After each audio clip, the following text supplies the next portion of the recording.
What we're looking at here is referred to as the Black Obelisk of Shalmaneser III, King of Assyria. This Black Obelisk has something unique to it that nothing has been discovered like it.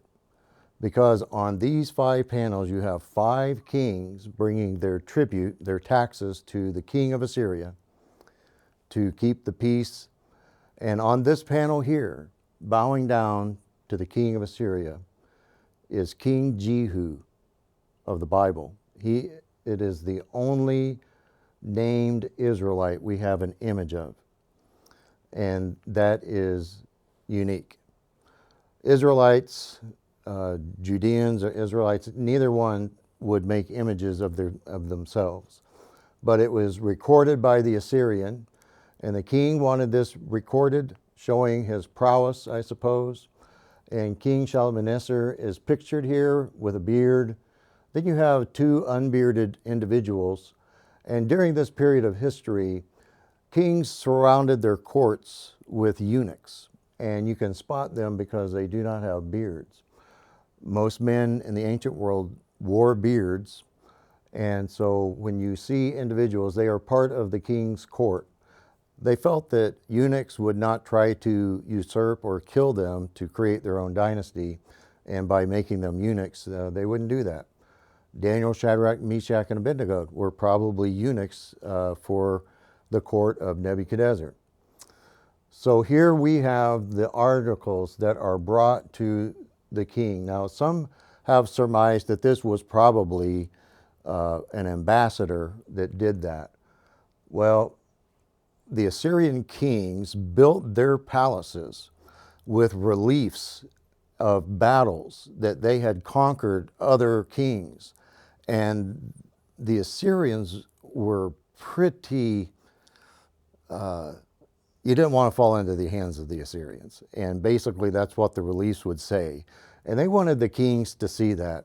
We see also in 2 Kings that King Ahaz goes to see the king of Assyria there, and then on his way back through Damascus he sees an altar that he likes and he makes a copy of it. But he was required to go up to see the king of Assyria at that time. This tribute happens around 840 to 841 BC. And King Shalmaneser reigns up until around 824, 825 BC. If you recall, King Jehu is the one that was anointed by Elisha. And King Jehu, Ahab has died. King Jehu rides his chariot to Samaria and to Jezreel. And he's riding the chariot back, and the lookouts are looking, and they said, the driving is that of Jehu, for he drives furiously. And so he is noted for that event. And then also as he comes into the city, Jezebel is in the upper wings of the palace, and she looks out and she calls him a traitor, treason. And Jehu tells those beside her, if they're with him, to throw her out on the ground. And they did. Jehu went in and ate. When they came back out, there was nothing left of Jezebel except the palms of her hand and of her feet, just as was prophesied by the prophet of God. Now, Jehu is a character in the scripture that fulfilled God's command, but then in his later part of his reign, it seems that he went wayward, which is sad. If you look at the panels around this, this is one setting. But then there are 3 other kings that aren't present that send wild and exotic animals from their countries. And you'll see camels, you'll see unusual bulls. There is a horse that looks like it has 1 horn, but it may have had 2, but it looks like a horse.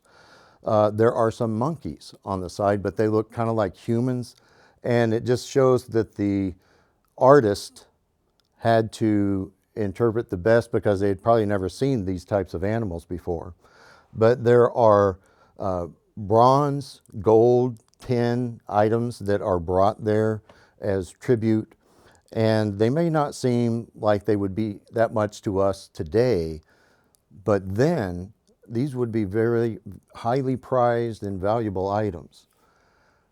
So again, and this was found in 1846 by archaeologist Henry Lanyard. And what a wonderful find it is. And we know exactly, and right here it says King Jehu of Israel, bringing his tribute to Shalmaneser, and then all the tribute is listed out in detail, up and down, what each king brought. The Bible is true, and artifacts like this help us understand that.